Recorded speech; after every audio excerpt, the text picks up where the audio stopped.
तो दोस्तों हम सभी जानते हैं कि जब भारत की तरफ से परमाणु पनडुब्बियों का निर्माण करना शुरू किया गया, एक्चुअली जो हमारी आईएनएस अरिहंत क्लास की सबमरीन्स हैं, इनका निर्माण जब करना शुरू किया गया तो ये प्रोजेक्ट काफ़ी खुफिया रखा गया था और इसके बारे में कभी किसी तरह की ज़्यादा जानकारी पब्लिक डोमेन में नहीं डाली गई। हाँ, धीरे धीरे करके इसकी जानकारियाँ ज़रूर बाहर निकल कर आई, लेकिन फिर भी अभी तक इस प्रोजेक्ट के बारे में सारी सच्चाई पब्लिक डोमेन में नहीं है।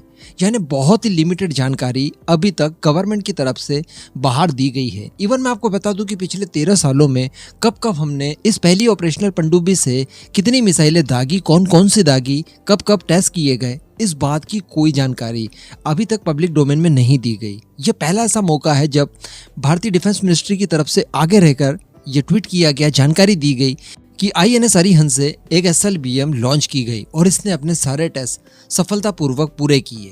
कहने का मतलब ये प्रोजेक्ट अभी तक हमारे लिए काफ़ी खुफिया बना हुआ है। इसके पीछे का कारण है ये काफ़ी इंपॉर्टेंट चीज़ें हैं।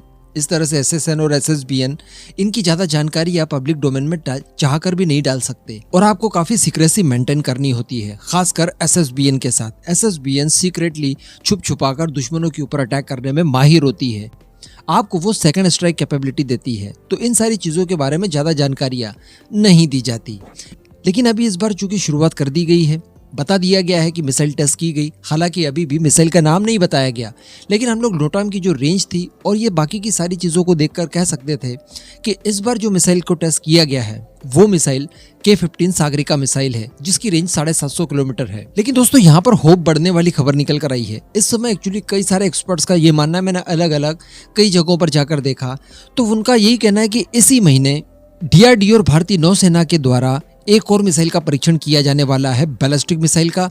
और ये मिसाइल संभवतः K4 जिसकी रेंज 3500 किलोमीटर है अथवा K5 जिसकी रेंज 5000 किलोमीटर है, इन दोनों में से कोई एक मिसाइल हो सकती है। जी हाँ, अब वो कैसे, आगे आप जानिए। पूरा वीडियो देखिए, नीचे कमेंट बॉक्स में जय हिंद लिखकर चैनल को सब्सक्राइब जरूर कर दीजिएगा। तो दोस्तों पहले तो K5 की बात करें। K5 मेरे ख्याल से अभी भी अपना डेवलपमेंटल स्टेज पूरा नहीं कर पाती, लेकिन बीच में जब चाइना के साथ हमारा कॉन्फ्लिक्ट बढ़ा उसके बाद DRDO को निर्देश दिए गए इसके ऊपर फास्ट ट्रैक काम करने के लिए और साथ ही K6 के डेवलपमेंट के लिए भी मंजूरी ऑफिशियल तौर पर दी गई। अब मैं आपको बता दूं कि इन सारी चीजों के बाद DRDO ने काफी तेजी से काम किया और इसको पूरी तरह से डेवलप कर लिया। उसके बाद बताया जा रहा था कि DRDO ने सरकार से रिक्वेस्ट की है कि हमने इसकी चूंकि सारी तैयारियां कर ली है, ये टेस्ट के लिए पूरी तरह से रेडी है, आप हमें परमिशन दे दीजिए। एक्चुअली इस तरह की मिसाइलों को जब आप टेस्ट करते हैं तो वो कोई छोटी मोटी बात नहीं है, वर्ल्ड पॉलिटिक्स हिला देने वाली चीज़ें होती हैं ये। तो इन सब के लिए पुख्ता आपको परमिशन की ज़रूरत पड़ती है अपनी गवर्नमेंट से।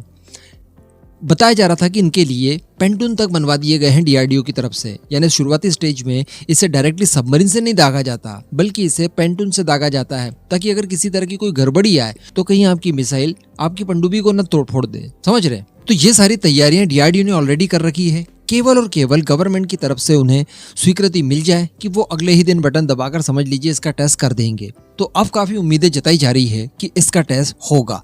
इससे पहले K4 का टेस्ट हो चुका है और वो भी लगभग ऑपरेशनल हो चुकी है, लेकिन इसके बावजूद बताया जा रहा है कि शायद K4 का ही टेस्ट हो जाए। लेकिन K4 का हो K5 का हो, दोनों भारत के लिए बहुत ही ज़्यादा ज़रूरी है और बहुत ही ज़्यादा काम की है। 3500 किलोमीटर K4 की रेंज है, जो कि अपने आप में बहुत हो गई SLBM के तौर पर, क्योंकि ये मिसाइलें किसी पर्टिकुलर एक जगह से नहीं दागी जाती बल्कि सबमरीन तो चलते फिरते रहती है, वो कहीं से भी दुश्मन के नज़दीक जाकर फिर लॉन्च किए जा सकती है। तो कहने का मतलब इसमें रेंज की कोई ज़्यादा विशेष दिक्कतें नहीं चाहती। अब ये अनुमान क्यों लगाया जा रहा है कि K4 और K5 इन दोनों में से किसी एक बैलिस्टिक मिसाइल का परीक्षण इसी महीने हो सकता है। तो आपको शायद याद होगा 3 दिनों पहले मैंने एक वीडियो बनाकर आपको दिया था और कहा था कि इसी महीने के लिए 3 नोटाम वार्निंग जारी की गई है। वैसे ये सारी तैयारियां काफ़ी पहले हम लोगों ने कर लेनी चाहिए थी, लेकिन हमारे कई सारे नोटाम यूं ही चले गए। किसी न किसी कारणवश हमने मिसाइलों के टेस्ट पोस्टपोन कर दिए, लेकिन अब तो सही समय आ चुका है। शुरुआत हमने कर दी है कि से लेकर 23 अक्टूबर के बीच में एक नोटाम वार्निंग जारी की गई है और इस बार जो नोटाम के लिए जो टारगेटेड एरिया है वो 1680 किलोमीटर का है, यानी ये बहुत ह्यूज एरिया हो गया और ये खुले तौर पर संकेत देता है कि यहाँ पर किसी न किसी बैलिस्टिक मिसाइल का ही परीक्षण होना है। तो अब एक्सपर्ट्स का यही मानना है कि इस दौरान या तो K4 का हो सकता है या फिर K5 का हो सकता है। वैसे डेफिनेटली दोनों ही मिसाइलों की रेंज, ये जो टारगेटेड एरिया रखा गया है नोटाम का, इससे कहीं ज़्यादा है। एक मिसाइल का 2 गुने से ज़्यादा है, एक का 3 गुने से ज़्यादा है, लेकिन हम लोग इतनी रेंज के साथ इनका टेस्ट कर सकते हैं और इतनी ही रेंज के साथ आखिरकार किया जाता है।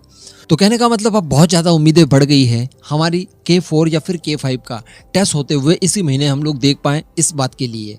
इस पूरे मुद्दे पर आपका क्या मानना है? आप दोनों में से कौन सी मिसाइल का वेट कर रहे हैं? नीचे कमेंट करके जरूर बताइएगा।